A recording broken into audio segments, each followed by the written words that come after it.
we have to make it all exciting and stuff. You can do it.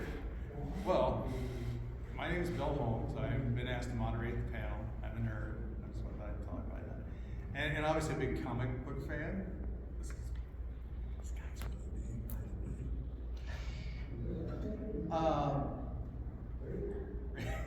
really Randy Stradley is probably the reinventor of a lot of Star Wars in comics. I would say that would be a fair statement. Yeah, I suppose. You know, as someone who found my love for costuming, this is my little thing before I'm going to let him say something, is my love of costuming came from some of his works, Crimson Empire. It got me involved. I was just talking to him about that again. I would have never done costuming, never got involved in the clubs and that, if it hadn't been for his stories and Dave Dorman's artwork. I mean, those are the two pulled me in. The Royal Guard, Big Glaive. I do Kyrkanos. I'm one of the only approved Kyrkanos in the Bible Force Legion.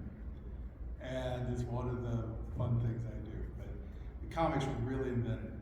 And I actually found a trivia point now, which I'm kind of start off with, is how did you get started? Because I actually found that you actually did the story of Marvel. I was actually doing a little research for this. And I thought I knew the stuff, but I remember as a kid reading, and I was an older kid at the time, but I still read issue 86 of Star Wars The Marvel, and it's about Leia meeting a stormtrooper / TIE pilot who was all radio. And they had to go this whole thing. I thought it was such an interesting story. But how did you get started in all this? Star Wars, I mean, that's Well, a Star big thing. Wars for Marvel was just a fluke. Yeah. In 1983, Marvel had a new talent search going on, and they sent all of their editors out to the San Diego convention. And so I prepared a bunch of stories, and I went and showed them to different editors. And like I thought, this is a really great Avengers story.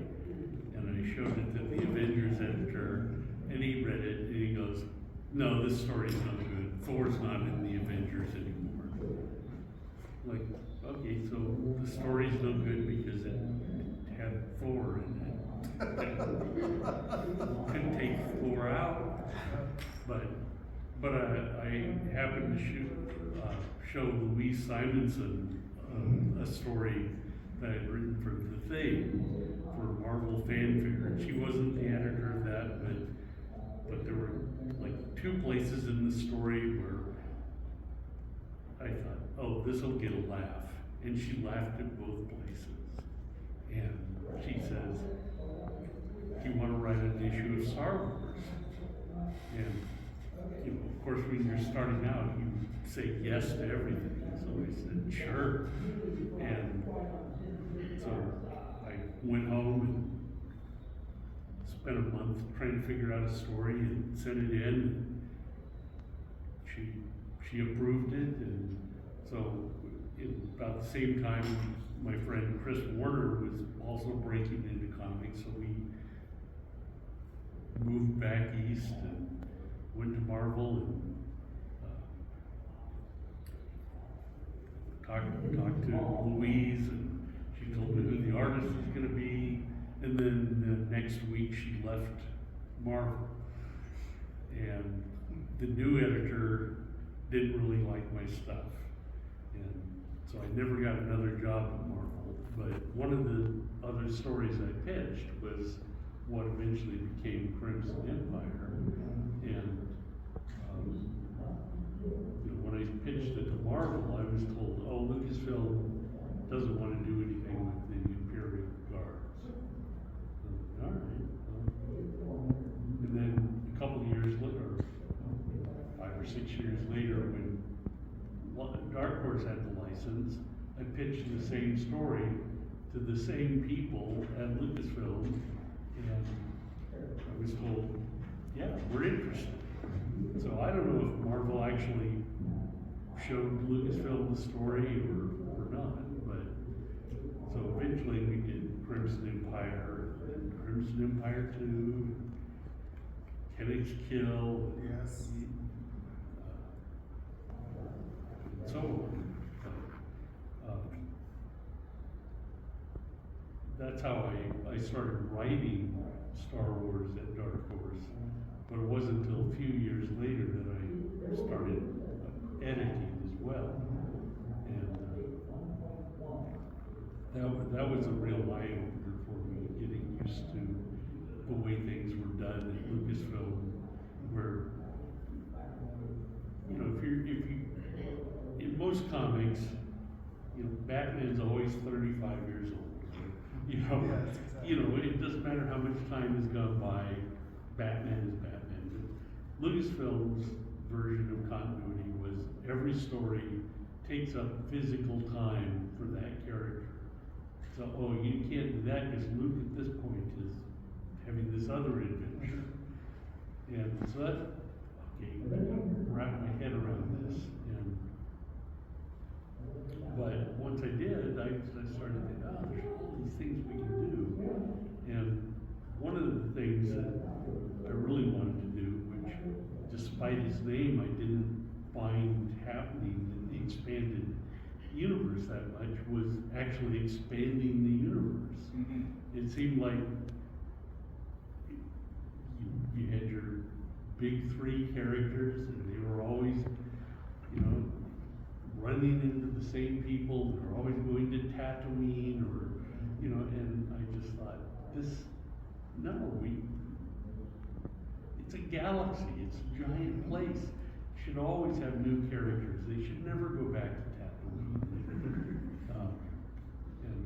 And then later I found out that was one of George's biggest complaints about the expanded universe, is that he said it's so small, it's like somebody's backyard.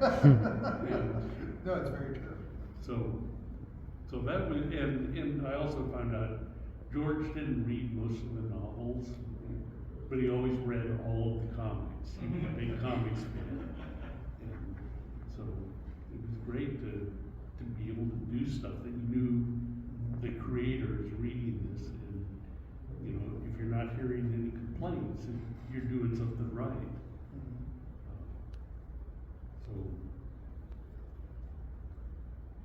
No, that's kind of an interesting point, because for me, when, you know, like, I read Crimson Empire, what I thought was very fascinating, first of all, it was about an Imperial, something that really didn't get touched on a lot. And an Imperial who thought he was morally correct. Yeah. You know, he wasn't a bad guy. I mean, if you met Kyrkanos, he just, you know, an ordinary guy. He had exceptional talents, but he was just, you know, he wasn't a bad guy. He was a guy that would have done all the nice things. He would have, you know, he had loyalty to his friends, which it demonstrates in the story. He had all these good traits, but he fought for the Emperor. Yeah. And even continued to fight for the Emperor after his death. Yeah. And that was the thing I thought was the coolest thing about the character. It was an Imperial that you wanted to like. You know, it wasn't like the bad guy that was destroying the galaxy. Right.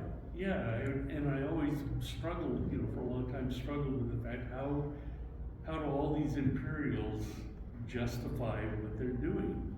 Well, because most of them aren't twirling their mustaches and being all evil about destroying everything. They're the law and order party. They think they're doing what's best for the galaxy. And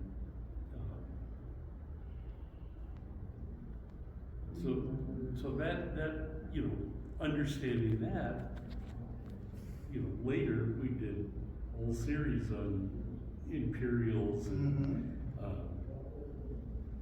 Empire, yeah, where, well, you mentioned earlier where Luke meets Tank. Yeah, I know. And that was a story I wrote where, you know, Tank, he's only mentioned in one line in Star Wars, but you get the impression that he's gone off to the Imperial Academy. And so I thought, well, the most logical thing in the world is for him to have become an Imperial. And so when Luke discovers that his friend is on the other side, he has a, you know, they both have a hard time accepting the fact that, you know, you're fighting for the wrong side. And, but, you know, I mean, that's all, it's built into Star Wars DNA. And I could never figure out how can so many people miss this and not understand that this is a moral conflict and not just good guys versus bad guys. And the bad guys are just bad because they're bad, and the good guys are good because they're good. I think that's probably what really drew me into the stories, because they were more, you know, it really humanized the Empire, you know, and, you know, yes, you had that, and go back to like Crimson Empire, you're right, like the original Crimson, all the characters, except I think, you know, we have Wedge, Yeah. who comes in, but I mean, really, outside of Wedge and Tilly's, all good characters. And really, Wedge really wasn't developed then, you know, as Yeah. well. You know, he's referenced, but it is not like that. And I mean, that is the story just totally expanded. You know, had, you know, strong characters on both sides, and it really was a captivating story on that. I mean, what is your? I mean, you've done a lot of different. I mean, you got the Purge, you got. Dark Times. What is one of your favorite stories? Set of stories that you worked on. I think Dark Times was my favorite, and again, it was because, except for Vader, who was kind of woven in and out of the stories, it was all new characters, new planets. We got to explore this giant universe and see different perspectives on things, and you know, you know, just like with Crimson Empire, where you know there was a lot of samurai ethos Yes, exactly. in there. I did that again with Dark Times for the story arc Blue Harvest, and where I can't even remember the name of the aliens, but they Yeah. Oh my God. Yeah. they had what they called the sword law. Yeah. You know, if the law and right was determined by your right hand. And then at the end, Dust Junior goes up against him with his lightsaber, and you know, Ember Chen Kelly is like, "What are you doing?" He goes, "Good job." I know, exactly. No, I think those are great stories. I think one of the ones I liked, I can't remember if it's Purge or Dark Times. It opened up right after the end of the war. And after Palpatine and Vader are addressing the Imperial soldiers, which were the Republic soldiers, you know, Right. all the officers. And, you know, all these people are like, so what's going on here now? You know, all these officers, they call these officers together, and, you know, they're questioning, like, and the Emperor's like giving them how to reformatting and doing all this. One of the, you know, officers goes, I don't think this is what I fought for. And you have these people questioning, because I always thought that was an interesting premise too in some of these stories in that transition. How it went from the Republic to the Empire, because it's seamless in the movies. You know? It's a seamless transition, but you know, the same people that were fighting, and not all of them were clones. Right. The clones were easy to explain. It's like, what about the soldiers and the people that weren't, the officers who were, you know, regular humans that, you know, were conscripted? They're like, wait a minute, buddy, didn't sign up for this. Yeah. Well, one of the, in Dark Times, there's an instance where Vader sort of like thinks to himself, well, wait a minute, there was this Order 66 already in place to get rid of the Jedi. Is there an order already in place to get rid of me? And he questions one of his clone soldiers about it, and the guy won't answer. And Vader dumps him off a cliff.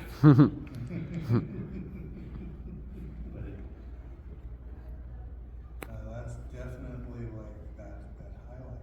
I mean, how do you? I mean, obviously, talking about the Empire and how like it was focused on different elements, but what else do you think kind of changed like from the original like comics, like Marvel? Their end was very. I mean, it would. I feel like also like in Dark Horse it got grittier because like in the original Marvel comics, it was pretty. I mean, it was overall they dealt with some issues, right. but it was still pretty much more of a fun, kind of space western without really any danger going on. Well, I think there's room for both because we certainly had both at Dark Horse. Absolutely. The grittier stuff and the lighter stuff, but I thought, well, there should be room for telling all these stories, and the what happens to Bomo Greenbark's daughter in the first issue or the first series of Dark Times. I thought Lucasfilm's like, let me get away with this. They're not going to do this. And no, they said okay, and I heard from Sue Rostoni.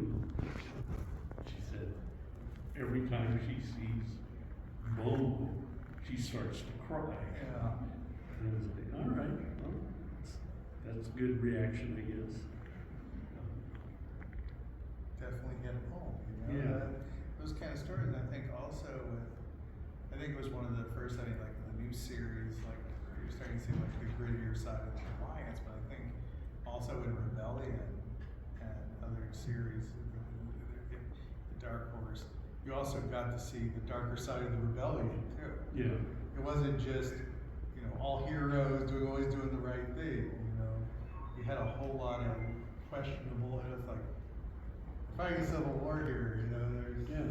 Well, somebody, I can't remember who it was, somebody pointed out that, if you look at it from the right perspective or a different perspective, the rebels blew up the Death Star. They killed 1 million people. And, it was an act of terrorism. And, okay, the rebels didn't see it that way. No, absolutely. But, they obviously do they had their own conflicts internal. They weren't always, just this noble group, They struggled with, people died on both sides of that. So I think that was the humanizing element even for the rebellion to a lot of the stories. And it definitely wasn't always that. And I think that's kind of what do you think is have you have any idea what's the future going to be in all of this? No. I don't think anybody does. They float. I mean, I was talking to somebody earlier, and Dave's got a lot of good ideas, but somebody was saying, well, he's starting to go back to the small universe thing where the Mandalorian, pretty soon everyone's going to Tatooine and everyone's running into the same characters, and it doesn't have to be that way. No, I think they expanded, like you said, the expanded universe should be expanded. Yeah. Got to create these new fun characters. Well, and like when I was editing Star Wars in my office, I had a couple of different maps of the known galaxy, and there are probably 300 named planetary systems, but there's literally, as you see in the Galactic Senate, there's probably 1 million star systems out there. So there's plenty of room to go places that no one has ever gone before, and see worlds that no one has ever seen before.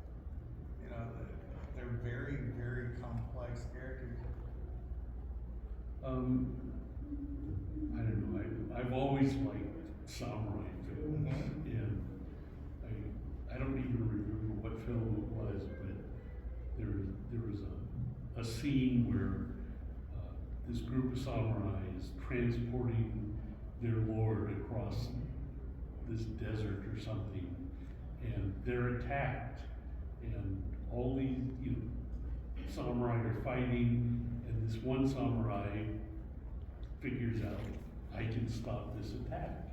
And he goes and he kills all the bad samurai, and then he's bawled out by his master for abandoning his post.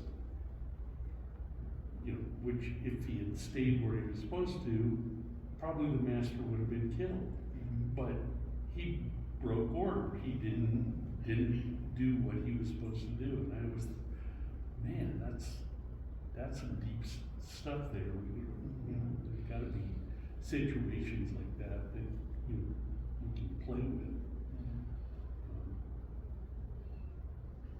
I'm like, why the road guards? What's that? Why the road guards? I mean, you got because just some interesting they were the coolest characters in Star Wars, and all they ever did was stand there. You never saw them do anything. You like, no, these guys, they got to do something.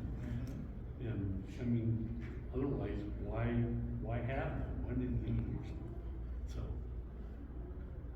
So, we took some liberties with their costumes and things, but. I used to just joke with someone who built the costume. I'm like, it was never drawn twice the same. And I literally always joke. Well, and in the movies, all you ever saw was the road. Oh yeah. So.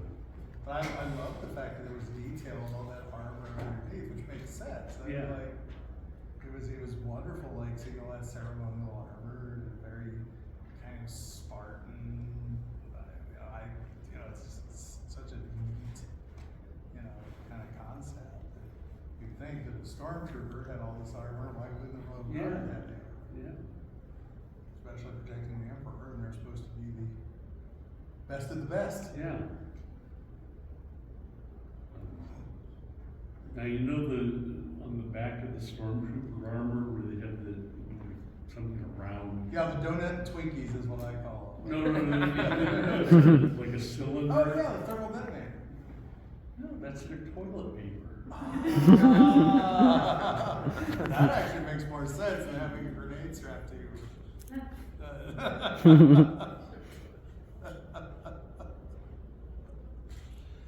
guess most of the things never really made sense. Why they were there? They just look cool.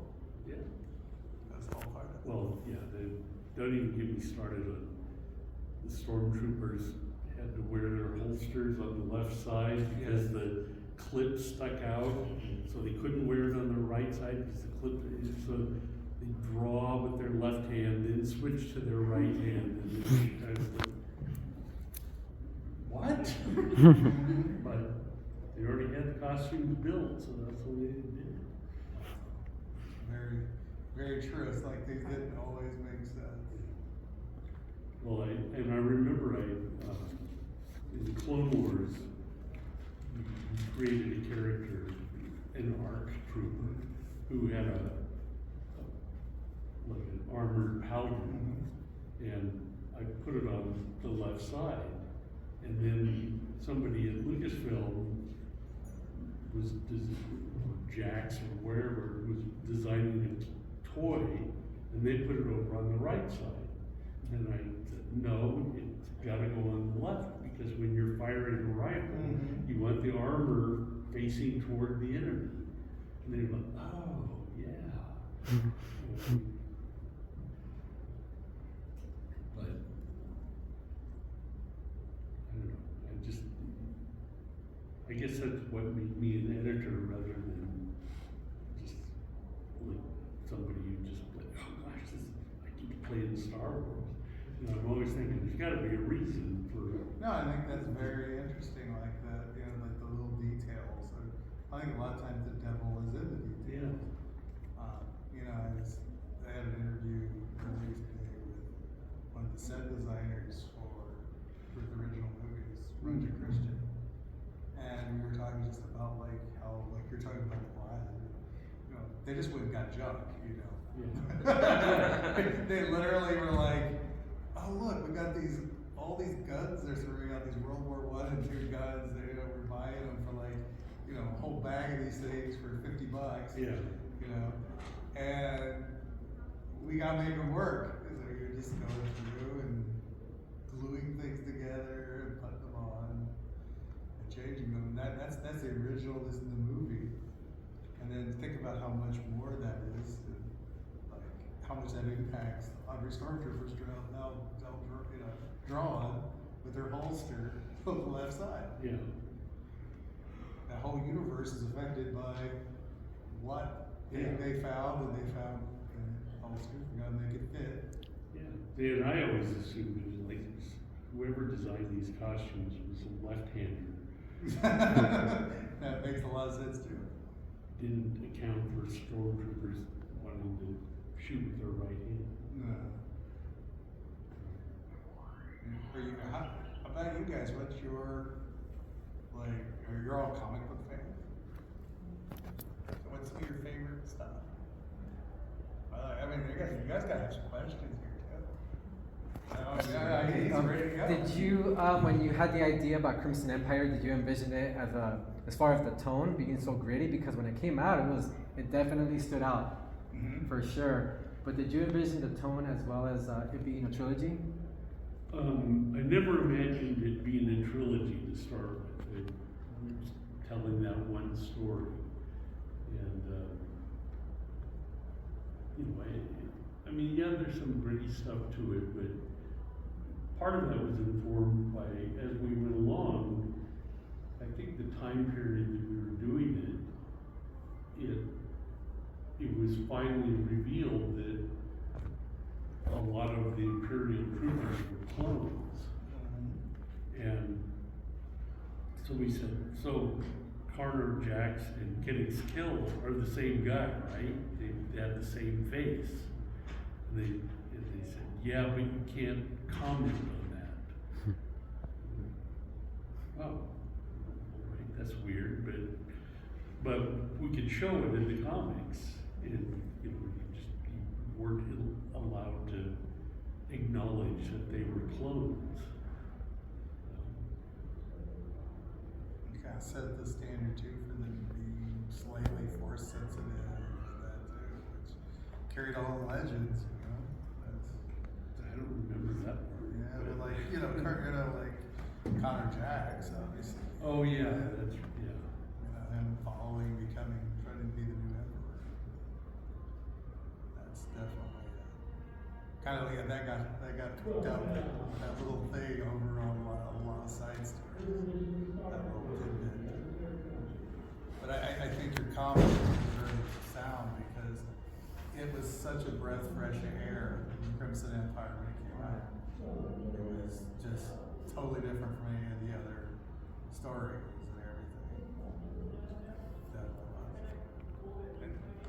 everything. So you were telling a story from like the point of view of an Imperial, and the Imperials are very obviously based on like Nazis and stuff. Did you look into like any first-hand accounts or something of like people who ended up in the Nazi party, like, you know, without realizing? No, I Was it mostly just imagination? I just kind of imagined what it must be like. I didn't do a lot of research, and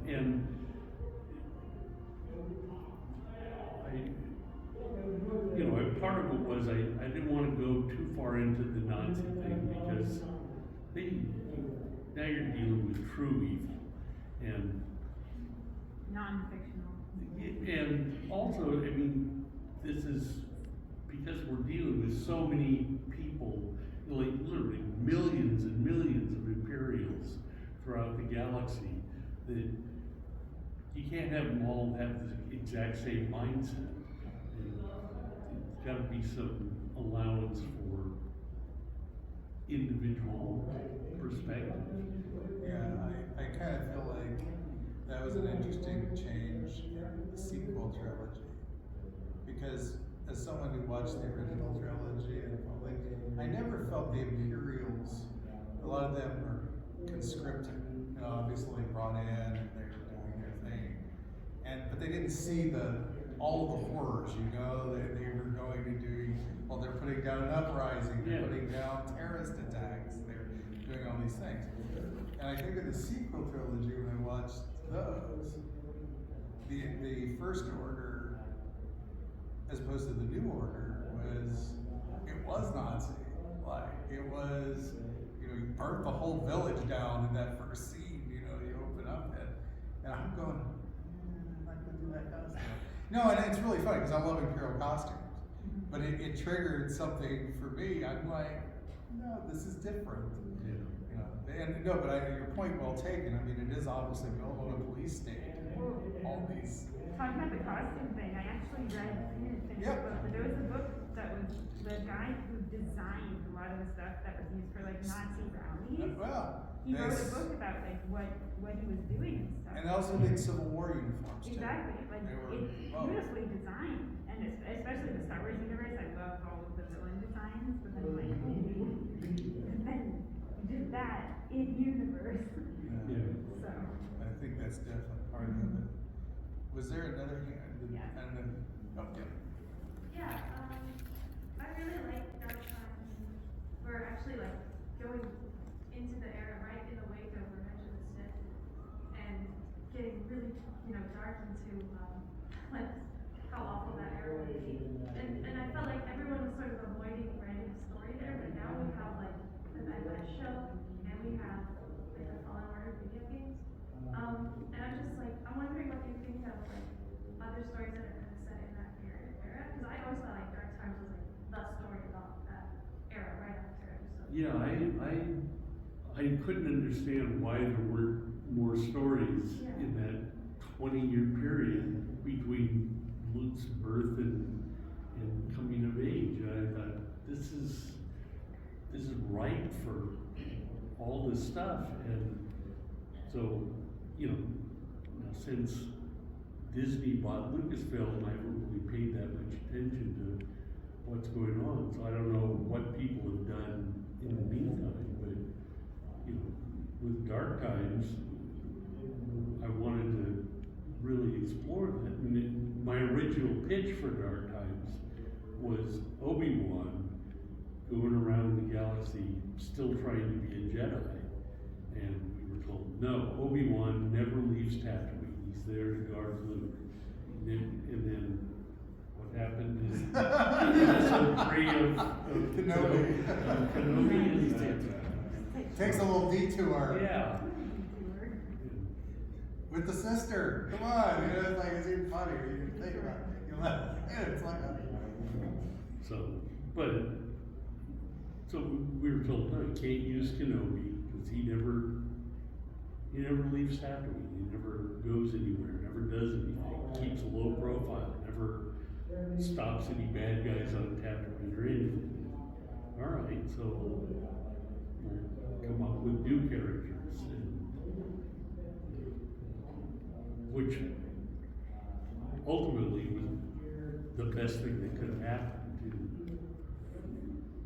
able to, I love Das Junior, I love Bobo Greenbark and the whole cast of the crew of the Valley, and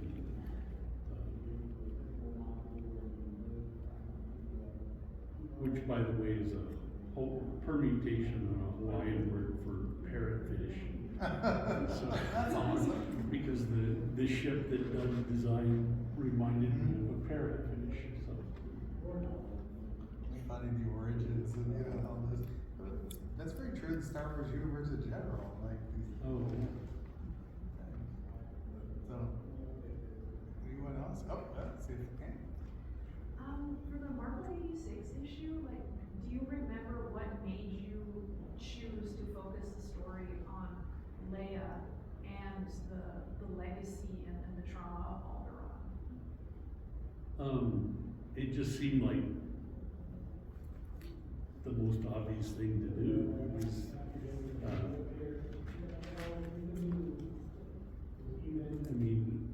even later when I wrote Empire, always the most interesting character. Yeah. She, Cause I feel like Alderaan and everything that happened with it, especially like starting with the original trilogy, like it was just kind of wiped off screen. yeah, No mention after New Hope. Yeah. None of that was ever really focused on, and so I have a soft spot for anything that touched upon that in any little way. yeah, no, you know, I think, I mean, in a way, it kind of breaks my rule of, like, stuff has to happen to affect characters, but like, blowing up the whole planet, it's a little hard to get your head around. It's galaxy shattering. Yeah, but it would have to have an effect on somebody. I mean, it would have to cause Leia some long-term damage. Yeah. And so, How everyone's gonna deal with that trauma is gonna be different. Yeah. You know, it's like, I know, and nowhere near this, but when we were doing a fan film, and our groups and doing this idea of creating like a counterterrorism unit that's within the Empire. The lead off the commander for the Star Destroyer wrote her as an Alderanian, who actually saw Alderaan as treasonous to the Empire, and viewed them and viewed the destruction as something that should have been done because they were passive and they would not stop the evils that were coming and fight the war, you know. And she saw it in military terms, Right. which sounds awful, but I mean, but it's a matter of perspective. Because, you know, if you look at it, is that if you view what someone does as treason and committing treason against the rightful government, there's justifications mentally in that, which can be pretty devastating. History kind of teaches us that. yeah. I thought that was kind of an interesting take on the character that was very much kind of not Alderanian culture. Yeah. But the kind of abandoned it, said, you know, she served in the Clone Wars, and she saw the weakness of how, you know, when you almost lost the galaxy, so her fear was letting it go to disorder. The law and order part is really how Palpatine came to power. I always wondered about the Dark comics. Obviously, they're collected in omnibus now, and I noticed that like the first arc is like an epilogue to Star Wars Republic. The second one is a book harvest. So it's like, is there an interesting story behind why that isn't like a single series, and like how that production of that came about? I don't know if there's really an interesting story. It was stuff I wanted to do, and it was affected by novels I was reading at the time, and movies I'd seen. But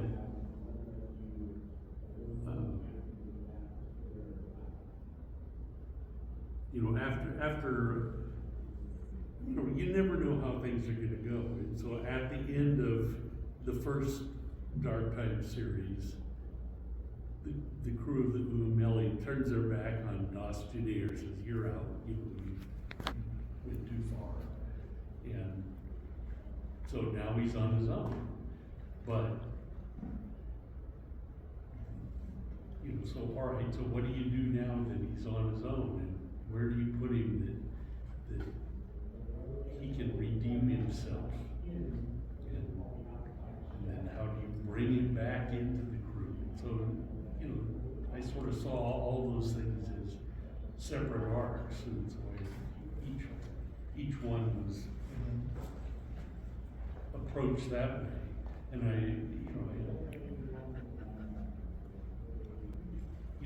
we ended probably sooner than I would have, but a lot of people have said, so what were your plans for what was gonna happen next? And like, I don't really know, because we didn't get that far, we didn't plan that. And so I sort of thought, well, what happens next is it's a mystery. Every reader can imagine their own conclusion to the story. Does Darth Vader finally track him down, or does he go off somewhere and live happily ever after with Ember? You know, it's like, yeah, I don't need to tie everything up in a neat bow. But I always wanted to, you know, within the stories we told, I wanted each one to kind of dovetail and make sense. Like, oh yeah, this occurs here, which is why this next thing occurs.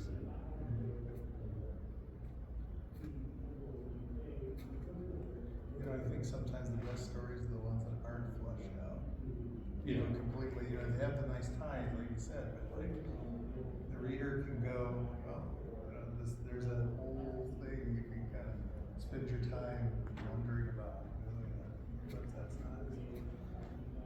So, Randy, you have Eddie Vanderhagen from Holland online here. He's asking, would you please like to start a new Star Wars comic forum? He really misses it.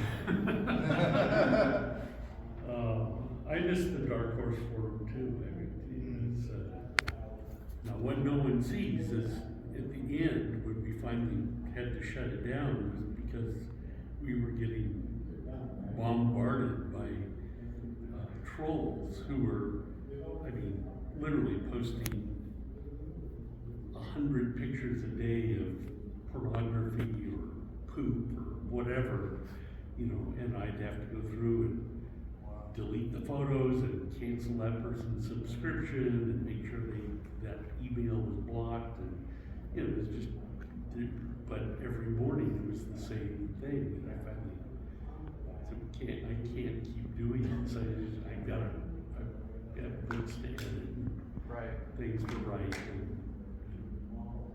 so, but yeah, if any of you were around for the Dark Horse Forum, we had some. Yeah. No, now here's, does anybody remember Homeboy? What years were those? 2003 Yeah, probably 2003, 2000.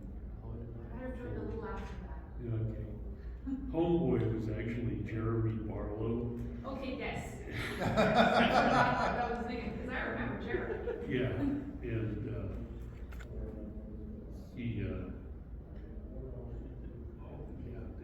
Homeboy was a blithely ignorant of his own sexuality, you know, I don't know, unintentional troll. And I think he was inspired by, you know, some of the people we had in the forum at the time. But I just remember when Jeremy first started doing that, he would refer to, I can't think of who it was, some character who had, you know, the name he went by was a Star Wars alien name, and Homeboy would always refer to him as she, and Just rallying. and he was like, no, I'm the guy, I'm not. And those were the days. They were the days. Yeah. He follows up saying, would you like to see Crimson Empire become a Disney Plus show? Absolutely, I want to have Ewoks in it. Hey, to be fair, they are murder bears. They eat They are, people. they do eat people. They're cannibalistic. They're not cannibalistic. They're about to eat people. Human. Yeah. But no, that's yeah, that would be an interesting take. I don't know. Yeah. Yeah. What do you think of the Kurt Kanos figure that came out, I think it was last year, but it had the name Connor Jackson? Several people have shown that to me. No, I cringe. I almost brought that up. I wasn't aware of it until today. No, They needed an editor. Huh? They needed an editor for Yes. those toy boxes. Yes, because I'm No, not. no, or you could make the argument that they're both clones, so they both look alike, but they call him Connor Jackson and have a history of getting skill, and they're like, yeah, that doesn't quite make sense.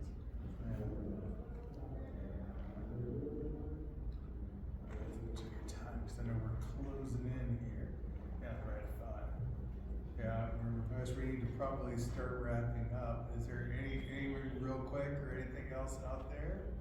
Or we close up shop? Come on, does anyone want to tell me how terrible something was? How disappointed you were in some series? I think the only disappointment I voice is that you're not wearing a Hawaiian shirt. Or your safari hat. What's that? Your safari hat.